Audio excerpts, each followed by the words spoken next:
y es el libro de Ezequiel. Y hoy vamos a leer solo un pedacito de Ezequiel, bueno, no tan poquito, y a veces no lo vamos a entender mucho porque este libro es poético también y tiene mucha alegoría, tiene muchas cosas que nosotros probablemente no entendamos. El 47.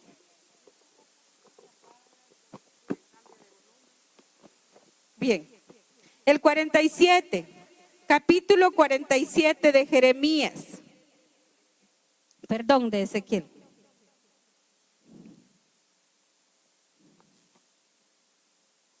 Cuando lo tenga se puede poner en pie.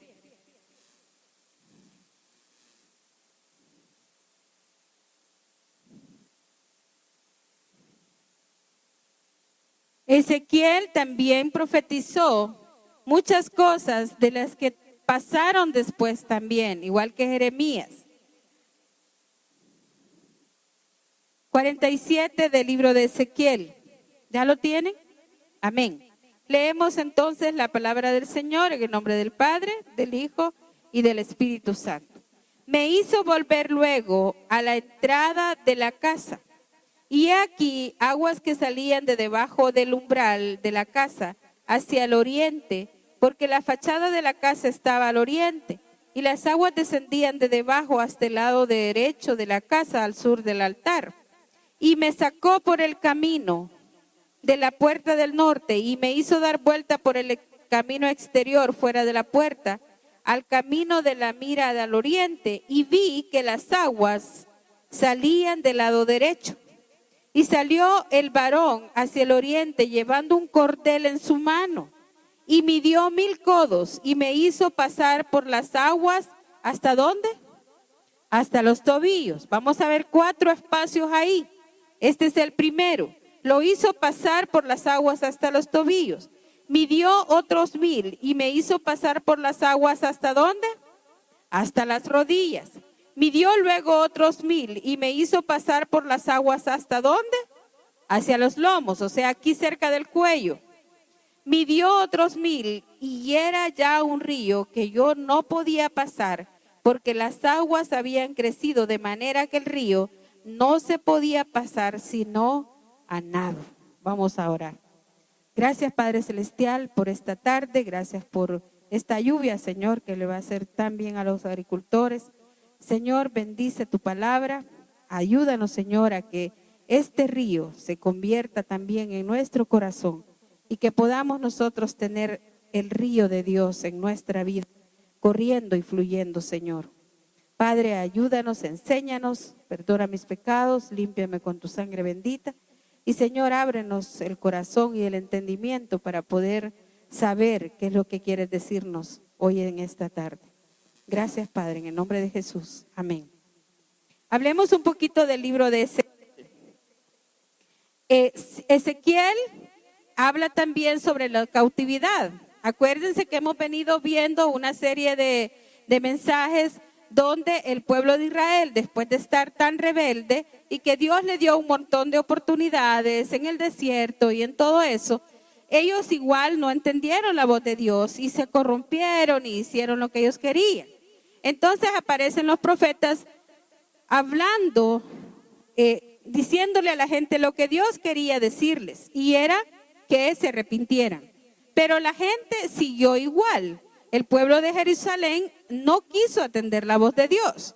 Y nosotros hemos hablado también que ese pueblo es muy parecido al nuestro, que hoy en día también nosotros sufrimos de lo mismo, porque la gente no quiere entender, porque muchos nos hemos convertido en religiosos. Yo no sé si ustedes conocen la palabra, ¿qué es ser religioso y qué es ser, pues, cristiano? ¿Será que alguien entiende la diferencia entre qué es ser religioso y qué es ser cristiano? A ver, jóvenes que no me están poniendo atención, dejen de estar haciendo lo que están haciendo. Better. Better quiere decir mejor. Sí. ¿Entendemos cuál es la diferencia? ¿Sí? ¿Alguien me lo puede explicar? Eddie, ¿será que me puedes explicar qué es ser un cristiano y qué es ser un religioso?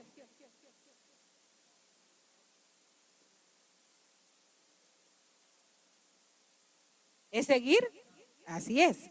Esa es la diferencia. Bien dicho por Edith. Ser religioso es seguir costumbres.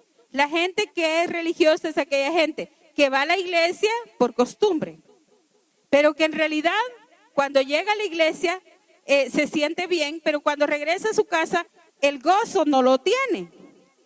Ve, porque llegó a la iglesia no porque sentía la necesidad de escuchar, sino porque ya es costumbre sentarse en una silla. El ser religioso es que hay que persinarse, ¿verdad? Hay que ir al culto de las 9, porque si voy al de las 10, ya a la bendición de Dios. Ese es un religioso. Pero un cristiano evangélico es aquel que sí es de Dios. Nosotros obedecemos la palabra del Señor y ese es un cristiano. Pues la gente de Israel se había convertido en religiosos. Ellos hacían muchos rituales, ellos sacrificaban animales, hacían un montón de cosas, dizque para Dios, pero Dios les decía que de nada les servían. Esos eran sacrificios para Él inútiles, para Dios. Y se lo manda a decir por medio de los profetas. Y le dice por medio de los profetas que si ellos no se arrepienten, que entonces Dios va a mandar su justicia. Y hablábamos que el ser justo para Dios es que al que ama, corrija y al que ama, castiga, ¿verdad? Entonces no es que Dios sea injusto con nosotros cuando recibimos un castigo de Dios. Dios lo permite por eso. No es que Él sea injusto, sino que está imponiendo su justicia. Porque nos ama, nos disciplina. Entonces el pueblo de Israel estaba en esa etapa de muy corrompido, hacían de todo. Acuérdense que adoraban un montón de dioses. ¿Por qué adoraban muchos dioses? Porque los pueblos donde ellos habían caído en la cautividad, o sea, estaban presos, estaban ahí, eran esclavos, eran pueblos paganos, así se llamaban, los pueblos paganos. Y todavía la Biblia habla de los pueblos paganos. ¿Por qué se llamaban pueblos paganos? Porque no eran pueblos convertidos a Dios. Eran personas que no creían. Ellos creían en el Dios de la lluvia, en el Dios de la plata, en el Dios del amor. Esos eran sus dioses. Los griegos, los egipcios eran gente pagana. Los pueblos que estaban a la par eran gente que adoraba a muchos dioses. Entonces los cristianos, o sea, el pueblo de Jerusalén, es llevado a Babilonia por Nabucodonosor, que era allá cuando Jeremías, que fue lo que Jeremías profetizó, es llevado a este lugar, hermano, Dios le bendiga, es llevado ahí. Como ese pueblo era un pueblo bastante idólatra, porque tenían muchos dioses, entonces los cristianos, ¿qué hicieron? Hacer lo mismo que veían. Y aplicaron aquel dicho que nosotros decimos, a donde fueres, haz lo que vieres. Y como aquellos eran adoradores de dioses ajenos, pues ellos también se invocaron a adorar otros dioses. Y eso es lo que a Dios no le gustaba, ¿verdad? Que la idolatría se había extendido. Y viene Dios y les manda a decir con Jeremías, y luego vemos las lamentaciones de Jeremías, donde se está él lamentando que el pueblo no había entendido el mensaje. Ahora, ¿cuál es el verdadero mensaje de Ezequiel? Fíjense que si ustedes miran en Ezequiel 1, ustedes van a ver qué fue lo que vio Ezequiel. Vámonos a Ezequiel 1. ¿Cuál fue la visión que Ezequiel tuvo? Vámonos al 1:3. Amén. Vino palabra de Jehová al sacerdote Ezequiel, hijo de Buzi, en la tierra de los caldeos, junto al río Quebar. Vino ahí sobre él la mano de Jehová.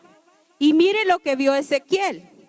Y miré, y he aquí, venía del norte un viento tempestuoso y una gran nube, con un fuego envolvente, y alrededor de él un resplandor, y en medio del fuego algo que parecía como bronce refulgente. ¿Qué fue lo que en realidad encierra el libro de... ¿Sabe qué fue lo que vio en su visión Ezequiel? Vio la gloria de Dios. No vio a Dios. No podía ver a Dios, porque dice la Biblia que los que vieron a Dios morían. Ezequiel no vio a Dios, vio su gloria, vio su reino, vio esa tierra prometida, ese lugar que describe allá en Apocalipsis, que dice que hay calles de oro y todas esas cosas que describe Apocalipsis cuando describe el cielo. Eso fue lo que vio Ezequiel. Él vio la gloria de Dios, él vio el poderío y dice que venía un viento del norte tempestuoso y una gran nube con un fuego envolvente. Ahí es donde él comienza a ver la visión. Y el libro de Ezequiel se enfoca en enseñarnos a nosotros cuál es la majestuosidad de Dios, su reinado, su poderío. Eso es lo que habla el libro de Ezequiel. Pero fíjense que a mí me llamó la atención y por eso fue que los llevé a que leyéramos este versículo, este texto de 47.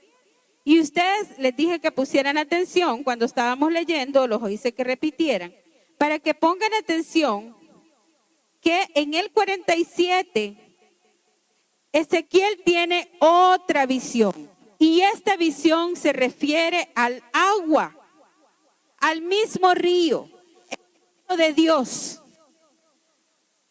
Y vamos a ver, y comencemos primero analizando qué es el agua.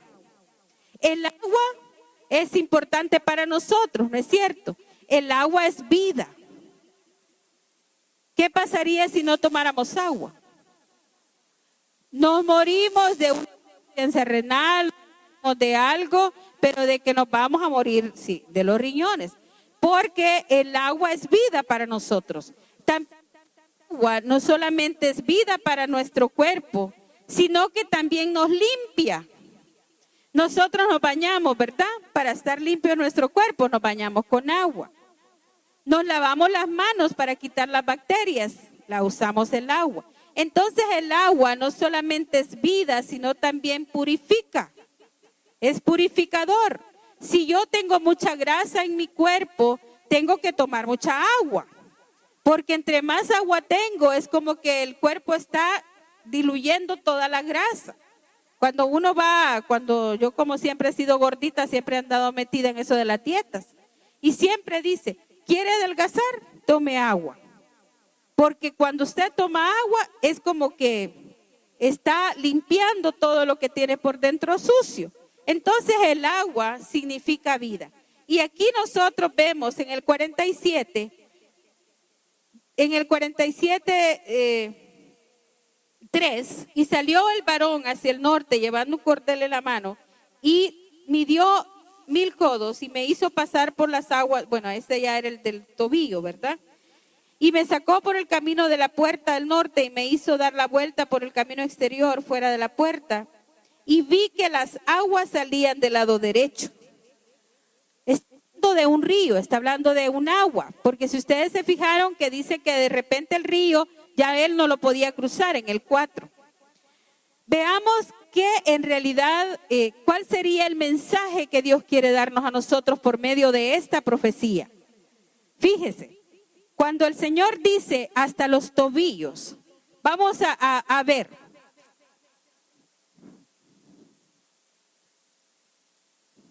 Vamos a esperar que tome la foto, porque todos los muchachos están enfocados en eso. Ya, ok. Cuatro pasos vimos, ¿verdad? Los tobillos, la rodilla, el lomo, acá, por el cuello. Y el último que él dice que ya no se podía. Él tenía que nadar para poder cruzar ese río. Está hablando del río de Dios. Fíjese, Ezequiel vio. Todas esas cosas él las vio. Dios les decía que Ezequiel vio el poderío de Dios. Y uno de los que más menciona es el río. Y dice que lo tomó y lo llevó. Ok, no es lo mismo que yo vaya a que me lleven, ¿verdad? Porque yo puedo ir al mar. Manejo, llego al mar, me meto al agua. Pero si me llevan, yo voy sentada en la parte de atrás y probablemente me tenga miedo al agua. Y me meta a alguien y me diga, no, es que tienes que entrar. Eso le pasó a Ezequiel. Él dice que lo llevó. El Espíritu Santo lo llevó hasta ese río, cerca del río. Y vio que el Hijo, Dios, porque es Dios quien midió 1000 codos. Y Él llegó y metió el pie y el agua le llegó hasta los tobillos. ¿Sí? ¿Cuántas etapas tiene la vida de nosotros como seres humanos? Somos niños, somos adolescentes, somos adultos y después somos viejos. ¿Verdad? Esas son las 4 etapas. Ahora, veamos qué Dios nos quiere decir en esta noche. Cuando dice que el agua llega hasta los tobillos, podríamos entenderlo de que estamos en la niñez. Cuando nosotros recibimos al Señor y ese primer amor y todo ese amor que le tenemos al Señor, no nos cuesta mucho porque estamos bien enamorados del Señor y vamos y oramos y leemos la Biblia. Y ahí fue donde yo leí toda la Biblia.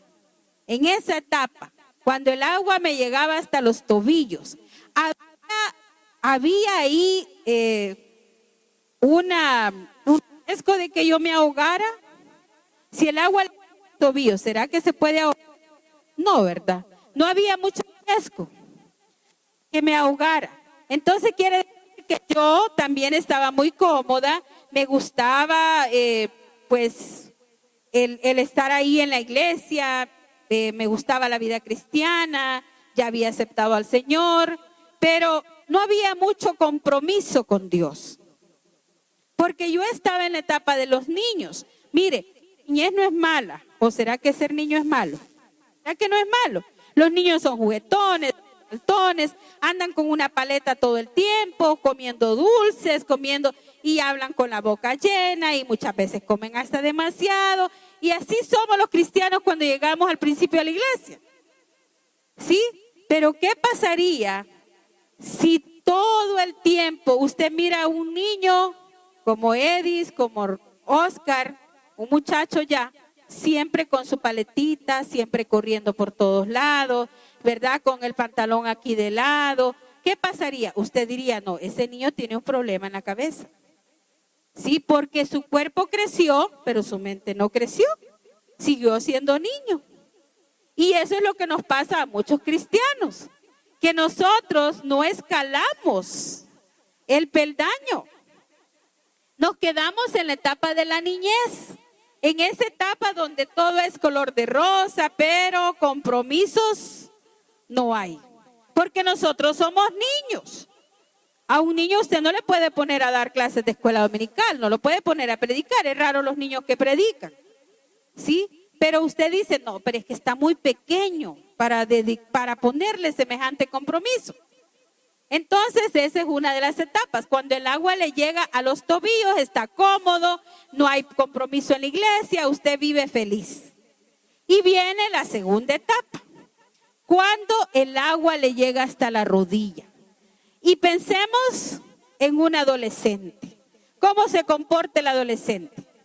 Ya lo sabe, ya sabe un poquito, ¿verdad? Ya va más o menos a 9º, a 10º, 11º, y ya estudió bastante. Ya conoce de sociales, conoce de matemática, conoce de ciencia. Y entonces el joven entra en la etapa en que yo lo sé todo. Mi papá es un ignorante, mi mamá no sabe nada, pero yo soy Mr. I know everything. Así les digo a los chicos. Yo soy el que lo sabe todo. ¿Sí? Nosotros como creyentes también pasamos por esta etapa. La etapa donde creemos que ya como leímos, como les dije, yo en mi etapa de niñez, ahí cuando el agua la tenía en los tobillos y que todo era color de rosa y que íbamos allá a la Sultana y nos pasábamos todo el día a los clubes, íbamos a predicar a los pueblos. Ay, nosotros andábamos felices, estaba joven. Felices de andar ahí. Ahí almorzábamos, en las calles almorzábamos, ahí en la Sultana. Mi mamá llevaba tortillas y queso y ahí nos poníamos todos, que éramos un gran montón de cipotes, a comer al mediodía allá afuera. Estábamos en nuestro primer amor, en la etapa de la niñez. No había mucho compromiso. Pero luego entramos ya habíamos leído la Biblia, ya oíamos bastante mensaje, entonces entramos en la etapa de la adolescencia, donde todo criticamos. Todo lo que hace el pastor está malo. todo lo que los hermanos hacen y nos volvemos criticones y ortodoxos. Así son los jóvenes, ¿o no? ¿Sí? La etapa de la adolescencia en el cristianismo muchas veces es peligrosa. ¿Se puede ahogar con el agua hasta la rodilla? Todavía no. Si está chiquito, sí se puede ahogar. Porque si dejamos a un bebé como ese, y nosotros, imagínense mi tamaño con el agua hasta la rodilla, y lo tiro a él solito y no puede nadar, se me puede ahogar. Entonces, quiere decir que en la etapa de la niñez, o en ese primer paso del río, cuando llegamos con el agua hasta el tobillo, hasta la rodilla, también hay que tener cuidado. Porque si nos deslizamos, si no podemos nadar, entonces nos vamos a ahogar. ¿Y qué es lo que pasa si nos ahogamos? Ahí es donde mucha gente se va de la iglesia. Porque se ahogan en sus afanes, se ahogan en sus críticas, se ahogan en su forma de pensar, de ver las cosas, porque no avanzamos al siguiente paso. Nos quedamos o siendo niños con la paletita y haciendo berrinches, o nos quedamos en la adolescencia, donde los adolescentes creen que todo lo saben, criticamos todo y no aprendemos nada. No aprendemos nada porque llegamos con espíritu de crítica. No, es que ese hermano ya sé qué es lo que va a predicar. No, si a mí ni me gusta cómo predica. Porque yo quisiera un predicador que fuera así, y así, así, así. Claro, nos creemos que sabemos de todo, ¿verdad? Y seguimos en esa etapa de no queremos compromiso. ¿Será que el adolescente se compromete? No se comprometen con nada. Viven la vida loca. Así son los adolescentes. Esa es la segunda etapa del cristiano. Y tenemos que tener cuidado. Pero vea el siguiente. Cuando el agua le llega hasta el lomo, o sea, el cuello acá. Así lo veo yo. Representa bastante el esfuerzo. Ahí nosotros ya avanzamos un paso más. Ya somos adultos. Ya tomamos decisiones con más seriedad. Ya no vamos a lugares que lo pensamos 2 veces. Si ese lugar es peligroso, si ese lugar es feo, si no le va a agradar a Dios, ya no lo hacemos con tanta tranquilidad. Pero como adultos también nos equivocamos también. Pero en esta etapa, cuando dice que representa, cuando dice los lomos, representa un poco el esfuerzo que nosotros hacemos por seguir adelante. Mire, hermano, el tiempo que nosotros hayamos estado dentro de una iglesia no habla de que nosotros somos adultos o viejos dentro de la iglesia. Muchos hemos estado años dentro de la iglesia y todavía estamos con el agua en los tobillos o en las rodillas. No hemos avanzado al mar que nos lleva, o sea, el Espíritu Santo que nos lleva al agua que nos llegue hasta aquí, donde ya podamos tener un compromiso dentro de la iglesia, donde ya hemos estudiado, donde ya podemos dar una clase de escuela dominical, ya podemos predicar, ya podemos ir a la calle a evangelizar, porque ya somos adultos. Y muchos, como les decía, no nos esforzamos. Pero esta es la etapa de la adultez, que es una de las mejores. Aquí sí se puede ahogar. Aquí depende más de Dios. Porque una persona como yo, que no puedo nadar bien, si yo me meto a una piscina y el agua me llega hasta aquí, yo no me muevo mucho, hermano. Yo no me muevo mucho, porque si me muevo bastante y me meto más, me puedo ahogar. No sé flotar. Entonces me puedo ahogar, ¿verdad que sí? Tengo que depender de Dios. Aquí ya dependo más del Señor para que Él me ayude a flotar, para que Él me ayude a nadar y me enseñe a nadar. Entonces comienzo a entrar en una etapa donde el río de Dios me está sirviendo a mí para poder seguir aprendiendo y depender un poquito más de Dios. Pero vea el último. Dice que en el 47:5, midió otros 1000 y era ya un río que no se podía pasar. Ya no se podía pasar el río. porque las aguas habían crecido de manera que el río no se podía pasar sino a nado. La última etapa, hermano, del creyente es aquella que depende totalmente de Dios. Aquí nosotros podemos decir que si nosotros no dependemos de Dios, entonces sí nos ahogamos.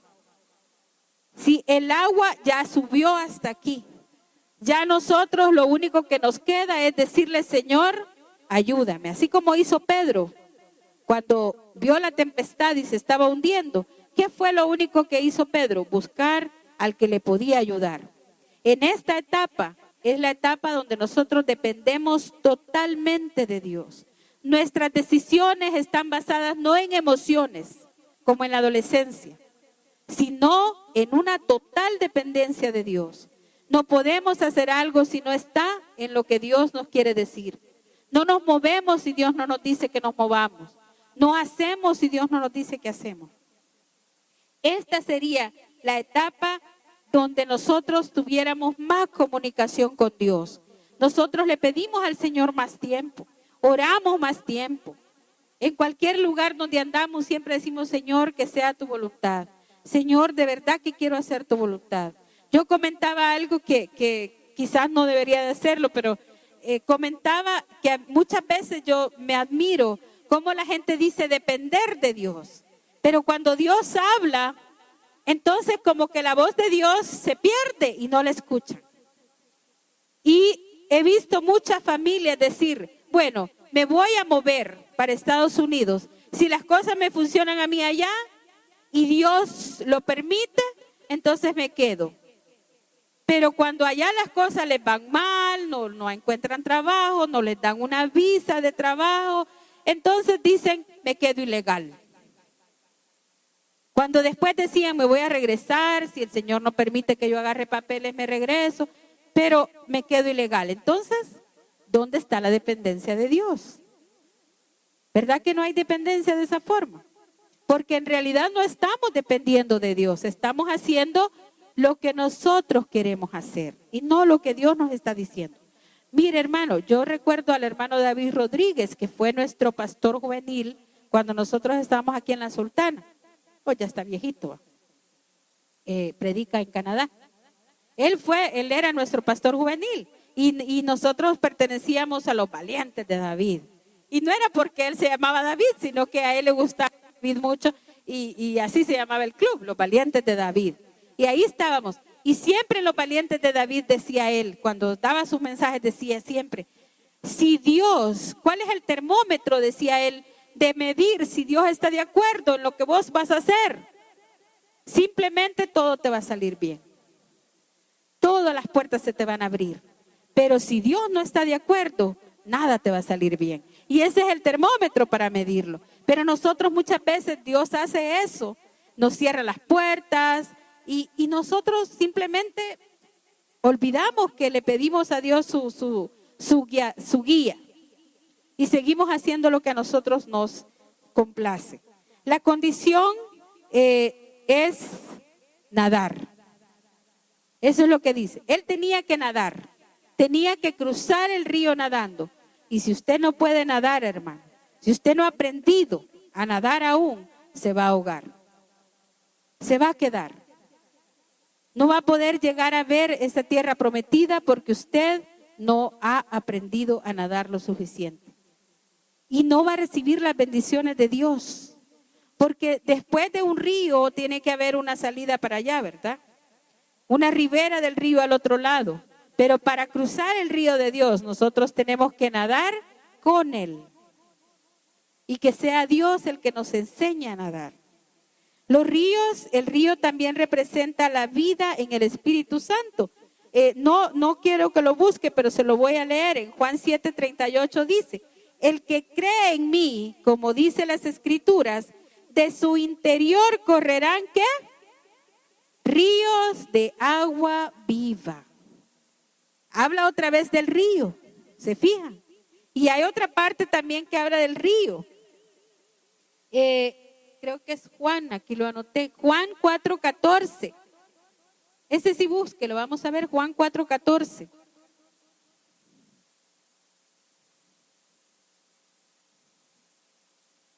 Amén. Léemelo, Verónica. 4:14.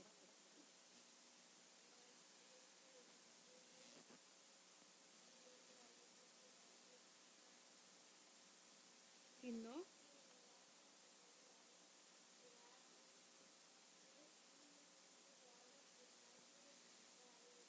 Amén. Dice el Señor que el que bebe agua que Él nos va a dar, de nuestro interior correrán ríos de agua viva. Ríos, vuelve a mencionar de nuevo el río. El río de Dios es aquel donde nosotros ponemos toda nuestra confianza en Él, nosotros depositamos todo en Él y que sea Dios el que nos ayude a cruzar ese río. Porque de lo contrario vamos a morir. Y el río, el agua también es la palabra. Porque ¿de dónde sale este río que salte para vida eterna? De aquí, de la palabra del Señor. Y de eso habló Ezequiel. Ezequiel nos habló del río de Dios. Y él dice que le decía, hay una palabra que se repite, me decía, hijo de hombre. Le decía a Ezequiel Dios, así lo llamaba, hijo de hombre le decía. Habló también del pacto, habló del pacto de Jesucristo. Él también habló en su profecía, Ezequiel, de ese pacto que nosotros íbamos a tener con Dios, de cuando Cristo viniera y iba a formar ese pacto que nos iba a libertar a nosotros de todo pecado, de todo dolor, de toda enfermedad. Ezequiel lo pronosticó, hablando de ese pacto que íbamos a tener nosotros con Dios, que era por medio de su Hijo Jesucristo. Entonces, hermanos, ¿qué podemos aprender entonces del libro de Ezequiel? Primero, Ezequiel vio la gloria de Dios y nosotros podemos verla también. No es necesario irnos al cielo para ver la gloria de Dios. ¿Qué es lo único que tenemos que hacer? Depender totalmente de Dios. Y dejar de estar en el río con el agua hasta los tobillos o las rodillas, sino que tenemos que comprometernos con Dios. Y llegar a esa etapa donde nosotros podemos decir, si no comienzo a nadar, si no comienzo a trabajar, si no comienzo a hacer algo por la obra del Señor, entonces no voy a poder cruzar el río. No voy a tener fuerzas para hacerlo. Ese es uno de los mensajes más explícitos que nos da el libro de Ezequiel. Aprendamos a depender totalmente de Dios. Y van a ver qué bonito será atravesar ese río. Y no va a tener ni siquiera que poder nadar. Simplemente deje que Dios lo guíe y le diga qué hacer. Y va a ver qué bonito va a ser poder llegar hasta el otro lado victoriosos. Regálenle un aplauso al Señor. Y vamos a orar. Padre, gracias Señor por esta noche. Gracias porque